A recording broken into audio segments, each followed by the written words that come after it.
بسم اللہ الرحمن الرحیم۔ حضرت عبداللہ بن مغفل رضی اللہ تعالی عنہ کہتے ہیں کہ نبی اکرم صلی اللہ علیہ وسلم نے اس بات سے منع فرمایا ہے کہ آدمی اپنے غسل خانہ میں پیشاب کرے، اور فرمایا زیادہ تر وسوسے اسی سے پیدا ہوتے ہیں۔ امام ترمذی کہتے ہیں اہل علم میں سے کچھ لوگوں نے غسل خانے میں پیشاب کرنے کو مکروہ قرار دیا ہے۔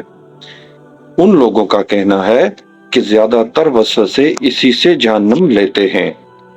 بعض اہل علم نے اس کی رخصت دی ہے، جن میں سے ابن سیرین بھی ہیں۔ ابن سیرین سے کہا جاتا ہے کہ اکثر وسوسے اسی سے جنم لیتے ہیں، تو انہوں نے جواب دیا کہ ہمارا رب العالمین ہے، اللہ اس کا کوئی شریک نہیں۔ عبداللہ بن مبارک کہتے ہیں کہ غسل خانے میں پیشاب کرنے کو جائز قرار دیا گیا ہے، بشرطے کہ اس میں سے پانی بہہ جاتا ہو۔ حوالہ ناظرین آپ دیکھ سکتے ہیں، حدیث نمبر اور حوالہ اس ویڈیو میں موجود ہیں، وہ آپ دیکھ سکتے ہیں۔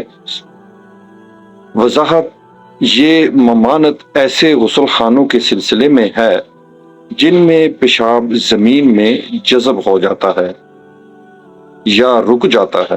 پختہ غسل خانے جن میں پیشاب پانی پڑتے ہی بہہ جاتا ہے، ان میں یہ ممانعت نہیں۔ امام ترمذی کسی حدیث کے بارے میں جب لفظ غریب کہتے ہیں تو ایسی حدیثیں اکثر ضعیف ہوتی ہیں۔ ایسی ساری احادیث پر نظر ڈالنے سے یہ بات معلوم ہوئی، یہ حدیث بھی ضعیف ہے۔ البتہ غسل خانہ میں پیشاب کی ممانعت سے متعلق پہلا ٹکڑا شواہد کی بنا پر صحیح ہے۔ مطلب یہ ہے جو بھی وسوسے پیدا ہوتے ہیں ان سب کا خالق اللہ تعالیٰ ہے، غسل خانوں کے پیشاب کا اس میں کوئی دخل نہیں۔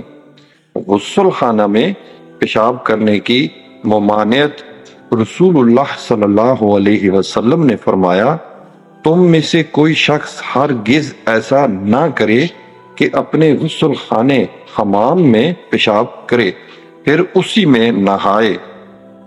غسل خانے میں پیشاب کرنے کی ممانعت کا بیان کچھ اس طرح بھی ہے۔ عبداللہ بن مغفل رضی اللہ تعالیٰ عنہ کہتے ہیں کہ نبی اکرم صلی اللہ علیہ وسلم نے فرمایا، تم میں سے کوئی اپنے غسل خانے میں پیشاب نہ کرے کیونکہ زیادہ تر وسوسے اسی سے پیدا ہوتے ہیں۔ غسل والی جگہ میں پیشاب کرنا منع ہے کیونکہ بعد میں غسل کا پانی وہاں گرے گا اور چھینٹے اڑیں گے، نیز پانی ملنے سے نجاست پھیل جائے گی۔ ویسے بھی عقل سلیم تقاضا کرتی ہے کہ نجاست والی جگہ پر طہارت اور طہارت والی جگہ پر نجاست نہ کی جائے، اس سے طبع انسانی کو گن آتی ہے۔